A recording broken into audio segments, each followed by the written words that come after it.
Darth Vader never said, "Luke, I am your father." The Monopoly Man has never worn a monocle. Fruit of the Loom has never had a cornucopia in its logo. Pikachu's tail has never had a black tip. The Berenstain Bears were never the Berenstain Bears, and Nelson Mandela did not die in prison in the 1980s. He lived until December 2013 and died peacefully at his home. You probably just felt something reading at least one of those. A resistance, a discomfort.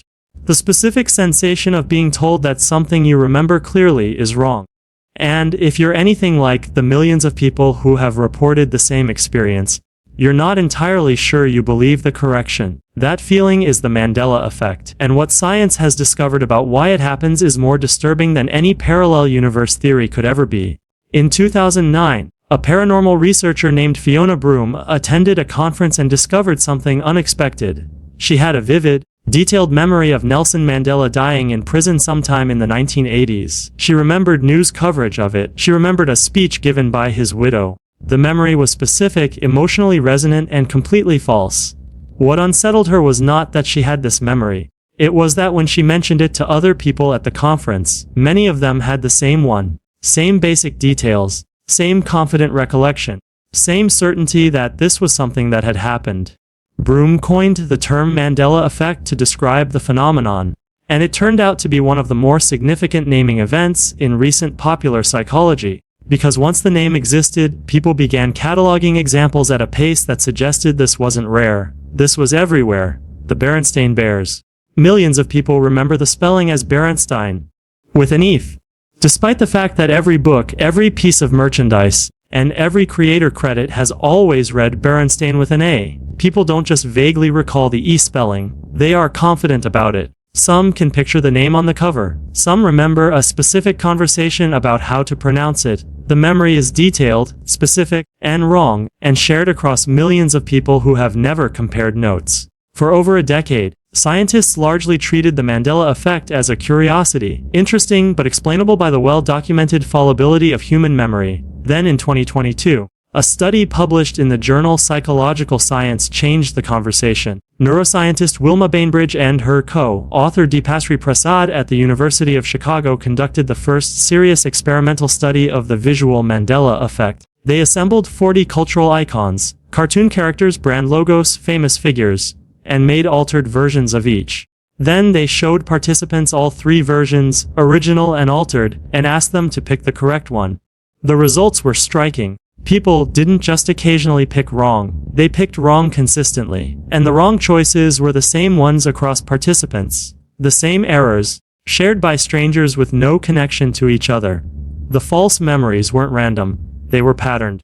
Bainbridge found something even more unsettling in the drawing experiment. Her team asked people who had never seen Pikachu or the Monopoly Man to look at the correct images, wait a short delay, then draw them from memory. Even those people made the same errors. Pikachu's non-existent blacktail tip. The Monopoly Man's non-existent monocle, despite having only seen the correct version once and never being exposed to the false one. In Bainbridge's words, the Mandela Effect is a form of false memory that occurs across people, and we cannot yet explain why the same specific errors keep appearing in minds that have had no opportunity to infect each other. Here is what neuroscience does understand about why memory fails this way. Your brain is not a recording device. Every time you retrieve a memory, you are not playing back a file, you are reconstructing it. The hippocampus, the brain region responsible for memory, is the same region the brain uses for imagination. Professor Aileen Uberst of the University of Potsdam has studied this overlap extensively, and her conclusion is direct. Because the same neural architecture handles both memory and imagination, the two are constantly bleeding into each other. If you imagine something repeatedly, you will eventually begin to believe you actually experienced it. Your brain provides no internal signal to distinguish a reconstructed memory from one grounded in real experience. Daniel Schachter's research at Harvard using functional MRI showed something that makes this even more unsettling. False memories activate the exact same brain regions as true memories. The hippocampus and medial temporal lobe light up identically, whether you're remembering something that happened or something you only believe happened. Subjectively, a false memory feels identical to an accurate one. There is no internal warning system, no sensation of uncertainty that distinguishes the real from the reconstructed.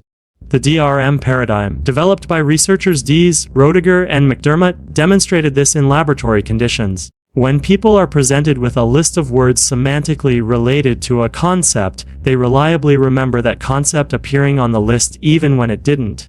The brain fills in what it expects to be there, and crucially, Roediger's research found that these false memories don't fade with time. They strengthen. Follow-up testing 1 week after initial implantation showed false memories had become more confident, not less. For the Mandela effect, this means something specific. The Monopoly Man is associated in cultural imagery with wealthy Victorian gentlemen, and Mr. Peanut, a nearly identical visual archetype, wears a monocle. When your brain reconstructs the Monopoly Man, it draws from the semantic cluster of associations, top hat, wealthy, Victorian, monocle, and fills in what makes sense, not what's true, what fits the pattern. The fruit of the loom cornucopia works the same way. Cornucopias and fruit are so frequently paired in visual culture, harvest imagery, Thanksgiving decorations, seasonal advertising, that when the brain reconstructs the logo, it adds the cornucopia because the cornucopia belongs with fruit in the brain's associative network. The logo was never on your retina with a cornucopia, but it was reconstructed with one. Because that's what the brain's pattern completion system predicted should be there. Now here is where the Mandela effect becomes genuinely alarming, because AI is about to make it dramatically worse. Your brain forgets the source of information faster than it forgets the information itself. You might remember a fact but forget whether you read it in a textbook, heard it from a friend, or saw it in a Facebook post. Researchers call this source monitoring failure, and it is the mechanism by which misinformation lodges in memory. Once you forget where something came from, you lose the ability to evaluate its credibility. It simply becomes something you know. Generative AI produces images, videos, and text at a scale and quality that makes source verification increasingly difficult. A 2025 National Geographic investigation found that researchers are now urgently studying whether AI-generated false images will corrupt memory in ways that persist long after the image is known to be fake. Others' concern is specific. We might see a fake image, learn it's false, and still retain the false visual as a memory, because the brain encoded the image before the correction arrived, and the correction never fully overwrites the original encoding. An ICLR 2026 paper studying AI multi-agent systems found that when AI models interact with each other, they reinforce each other's false memories through a process mechanistically identical to human social reinforcement, converging on wrong answers with increasing confidence the more they discuss it. The Mandela effect, it turns out, is not limited to human brains. It is a feature of any system that learns from patterns rather than verified facts. So what does all of this leave you with? Your memories are not recordings. They are reconstructions, built every time you retrieve them from the same neural architecture your brain uses to imagine things that never happened. The false memories you carry feel identical to the true ones. They activate the same regions, produce the same confidence, resist the same corrections. And the specific false memories millions of people share, the ones that feel so collectively real they inspire theories about parallel universes, are not evidence of a glitch in reality. They are evidence of a feature of human cognition so consistent, so patterned, and so immune to correction that science published in the most respected journals in psychology cannot yet fully explain it. The Berenstain Bears were always spelled with an A. You are certain you remember an E. Both of those things are true. And what that means about the nature of memory, about what your past actually is and how much of it you can trust, is something nobody has answered yet.